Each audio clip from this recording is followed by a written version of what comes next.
What's up, guys? So I just wanted to get on here and talk a little bit about how we're going to be running the league, what's different in a dynasty league versus a normal league, and basically just a run through of this document that I sent all you guys. I encourage you guys to read this throughout. I mean, if we want this to be a multiple year thing, I think these rules are going to be important to know through and through, so we don't have any situations where you guys are like, oh, this and this happened in the league. What's going to happen now? Everything should be listed here. I didn't write this myself completely. I just amended it towards how our rules are going to be set up. So if you guys are seeing some things in the next few days that aren't accustomed to our league, please let me know so I can change it and we can get everything settled because I want this document to be as accurate as possible. Oh, so that being said, you guys obviously know who I am. I just want to thank you guys for joining. I really hope this league is going to be something that's long standing and really gets a little bit more intense than the normal league we've been doing, just because I think it'll be more fun for all of us, get us more into football, and eventually just enjoy fantasy a bit more. So thank you for joining. Obviously, you had to be invited to join, so I think it's going to be good. As you guys know, it'll be held on Sleeper. There'll be 12 teams in the league. Well, if we find one more. The dues will be $50 a person. And this is the thing I wanted to talk about a little bit. The reason we have this league option and we're going to vote on if we want to do this or not, well, I think it's a really good idea. So I think we should pay an additional $25 in that first year. So everybody is, if you play poker, it's called pot committed into the second year.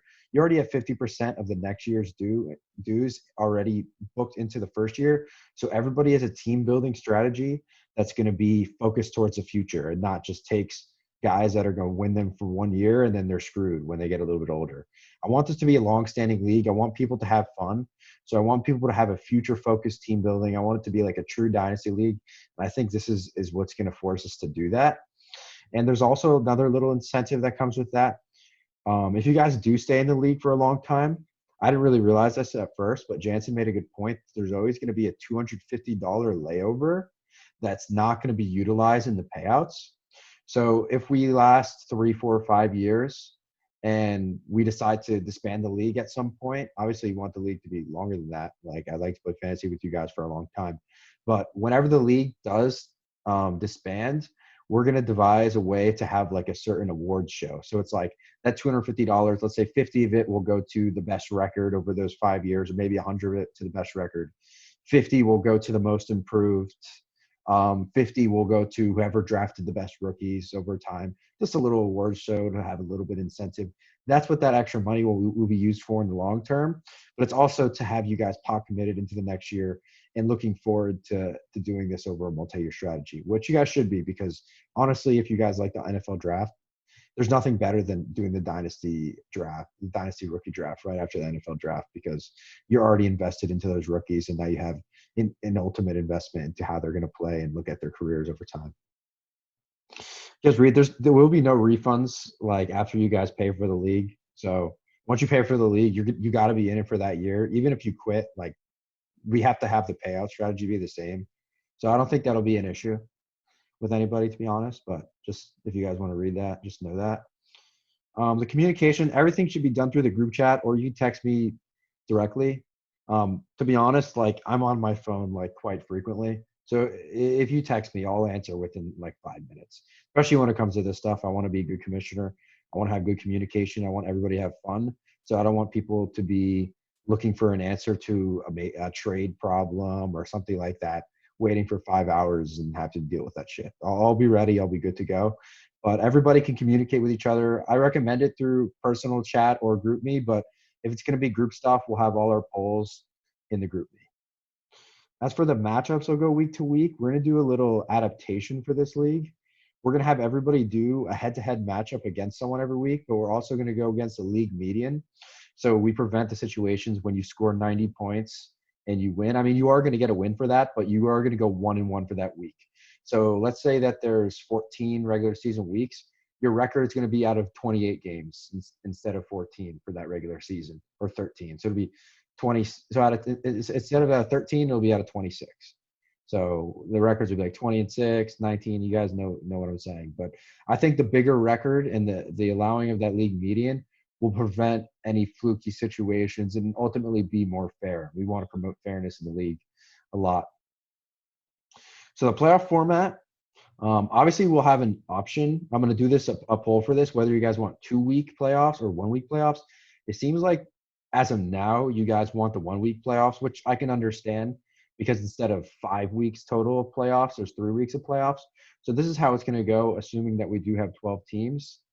The top 6 teams with the best regular season records will compete for the championship in the upper bracket. If anybody's wondering what the loser bracket will be, instead of like a toilet bowl concept, it's going to be a consolation bracket. I thought they were the same thing, but apparently they're not.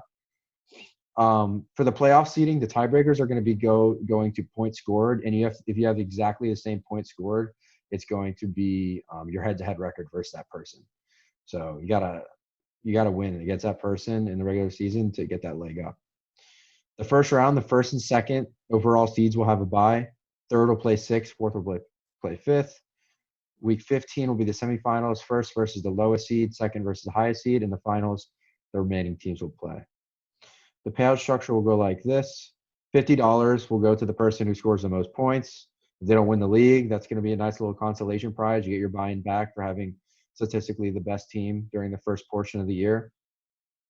First place will have 475. Second place will have 75. This is also up to adaptation because honestly, I think that it should be between the first and second. We've done this in many leagues before, and for some people, they would rather just have, I had a good season, and we just split the money right down the middle, and they just want to have the bragging rights for winning the league. If you really want that extra money, first and second can negotiate. But what I'm projecting it to be is to be 475 first place, 75 for second place, because you come in second place, you get your money back. You also make a little bit, $25. And then regular season points, $50. That should come out to $600 total.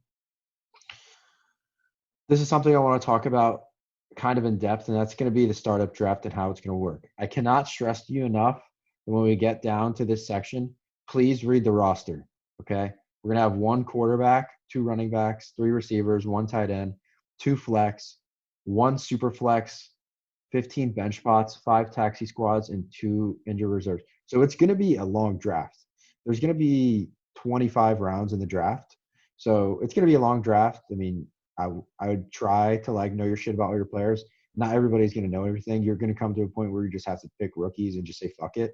But that's what fantasy is all about. You're going to hit lucky on some of these rookies. But it is going to be a long draft, and do know the format. So for the first year's draft, we're going to have the order based off of a Kentucky Derby style format. So basically, I'm going to randomize all of your names 3 times. And what we're going to do is once that order is randomized 3 times, let's say that Keller is number 1, he gets to choose what draft slot he's going from. So ultimately, we want more control. The more control, the better in a dynasty league. So, he might be weird and wants the 111, the 11th pick in the first round because he wants that turn. He wants that 14th or 15th pick on the turn. He can go ahead and choose that, So and most of the time, people just choose the 101 if they have the first pick, but if you get the second option and you want to choose the 9th pick, go right ahead. That's how we're going to do it. Let's see what else we got here. Okay, yeah. So after the inaugural draft, our startup draft, which is going to involve veterans and rookies, after the first season, we're going to have a rookie draft. So you guys, when you go onto the app, you're going to see under assets or something like that, first round rookie, 2021 first round, 2021 second round. Those are your rookie picks. So your first round rookie pick is obviously going to be relatively valuable, but you can use that as an asset in any trade. So if you want to trade up during the startup draft, let's say from pick 15 to pick 8 to acquire another first rounder, you're probably going to have to give up that first rounder for next year if you want to do that. So I would say value your picks correctly. These guys are going to be the basis and core of your team for the long run. So just know that when you're trading your rookie picks. As far as trading players, I'm pretty lenient with trades. If you fuck up and you just trade, but 2 days later you get advice from somebody on Twitter telling you did shitty trade, you can't come to me and say that you want to have it vetoed. Yeah, the trades will be executed as soon as both parties agree. So it's going to go through instantly. There's going to be no reviewing period. Only in certain situations are you going to have the ability to have that revoked. And that's only because if it's a super lopsided deal, and you accidentally hit accept. Like if it's truly an accident, then we will make that concession. But besides that, vetoing is not going to be a thing, because if you make a shitty trade in real life NFL, like nothing's happening except for that Chris Paul situation, which was bullshit. So I think I forgot to mention there's going to be 4 rounds in the rookie draft. So you're going to have 4 picks. So you have 4 picks to play with, either a trade or you just keep them all. Or if you want to acquire more, load them up. There's going to be 4 rounds. Waivers are going to be a bit non-traditional to what we've done before. It's going to be a fab system. I think that we should keep this true to normal dynasty leagues and true to how NFL GMs would run it. If you want a player in the NFL, you're going to have to pay for him, and you're going to have to pay a lot of money for him. So if there's a freak injury and some random ass running, I mean, we have really deep rosters. There's going to be 30-man rosters. So there's not going to be some crazy handcuff situation that happens. But if there is, and you want to pay a lot for him, you have the ability to get him and outbid everybody else. So you're going to give $100 per season. You're going to have $100 per season to spend. Some guys you might get with $1. Some guys you might get with a $0 bid. So $0 bids are permitted. You'll get that. In the case of a $0 bid, you'll get him if you're the only one bidding on him. That's the only way you get him.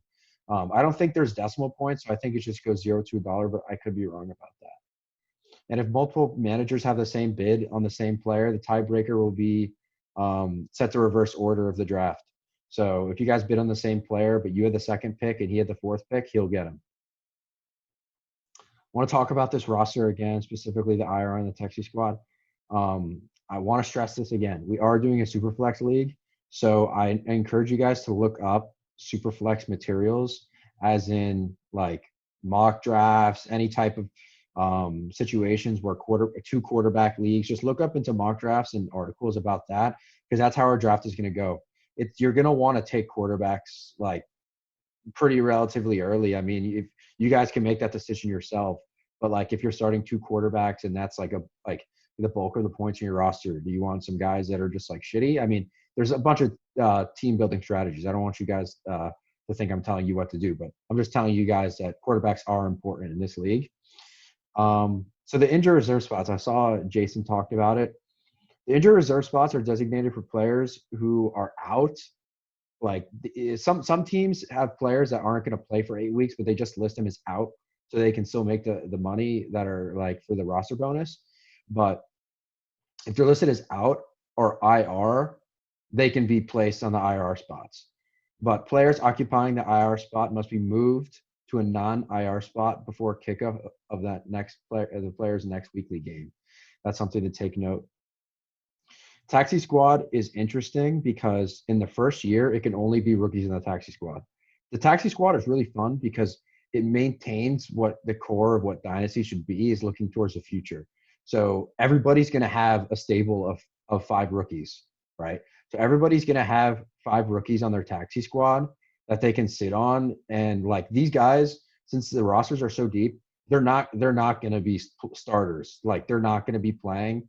And once you take a guy off the taxi squad, you can never put him back. So the taxi squad are really just going to be for like developmental players. And honestly, if you hit off somebody that's in your taxi squad, like your team should be in a really good situation, because that's pretty lucky, I would say. But in this, I'm just going to read this off real quick because it is kind of confusing. In the startup year, only rookies can be placed on the taxi squad. In following years, sophomores are permitted on the taxi squad, provided that they were on the taxi squad for the rookie seasons. So in the second year, you can have guys that have been in the league for 2 years, but they have to have been on your taxi squad for that first entire year. Once a player is promoted from the taxi squad, they cannot be returned to the taxi squad. So once you pull a player off and move him to your active roster, he can't be put on the taxi squad again. That's it. One and done. Lineup requirements. These are just things I would encourage you guys to read this yourself. Everybody must set a full lineup. I really don't want tanking to be an issue. And the one thing I'll say is there are ways to, if you do need to tank, if you do feel you need to tank, there's ways to tank. But having not AJ Green, he sucks. But like having Patrick Mahomes sit on the end of your roster while you're starting Daniel Jones or some bullshit like that isn't going to fly. Like you need to start a full lineup of players that should be starting every single week. If you want to tank, what I would recommend doing is just selling off your assets for rookie draft picks. So if you have Julio Jones, just sell him for rookie picks. If you have Cooper Kupp, just sell him for rookie picks. That's actually a legit dynasty strategy instead of just tanking and being an asshole. You know what I mean? So just avoid doing that at all costs. The scoring in this league, it's going to be pretty standard to what we've played before. It's going to be full point PPR for running backs, receivers, tight ends, 4 points per passing touchdown. You guys know about this shit. Voting and amendments will happen in the group chat. We're going to do all our polls in the group chat. Orphan teams is when one of you guys, hopefully you guys don't leave the league, but if one of you guys leave the league, you guys have to be the first person in making an attempt to find someone to fill that spot. You can't just say I'm leaving the league and say I don't give a shit. Try and find it, because that's like that's being an asshole to everybody else in the league. If you want to leave the league, try and find a replacement. Like actually try for a long period of time, because other people are committed to the league. I mean, you guys are going to be spending $75 in the first year and $50 every year after that. I mean, it is a financial investment to the league as well.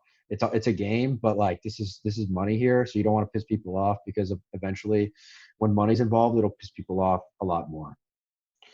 This is more shit talking stuff. I mean, shit talking's fun. Talk all the shit you want, but avoid the personal attacks. You know what I mean? Don't be too mean of a guy.